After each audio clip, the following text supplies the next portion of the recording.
देखे होंगे, नहीं देखे होंगे तो नाम तो जरूर सुने होंगे आप लोग। मैं बता देना चाहता हूं कि जिसने जिसने उस फिल्म को देखा वो खुद अपने आप पे काबू नहीं कर पाया। उसके मन में यही होता था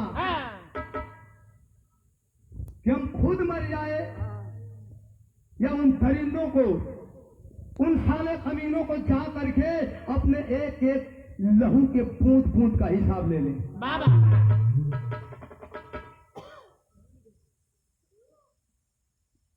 आइए दिनेश भैया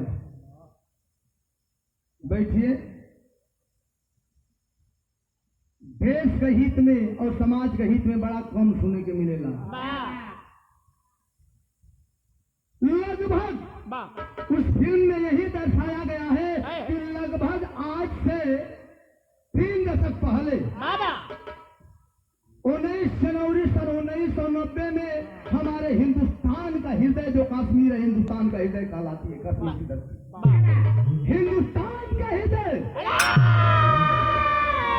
हमारे कश्मीर के हिंदुओं पे, कश्मीरी पंडितों पे, कश्मीरी मुसलमानों द्वारा, पाकिस्तानी मुसलमानों द्वारा करारा प्रहार किया गया। आतंकी मुजाहिदीन यासीन मलिक, आतंकवाद का यह बहुत बड़ा नाम है। हर हिंदुओं के दरवाजे पर लिखवा दिया कि कश्मीर छोड़ दो, नहीं तो धर्म परिवर्तन कर लो यानी मुस्लिम बनो, नहीं तो बेमौत मारे जाओगे।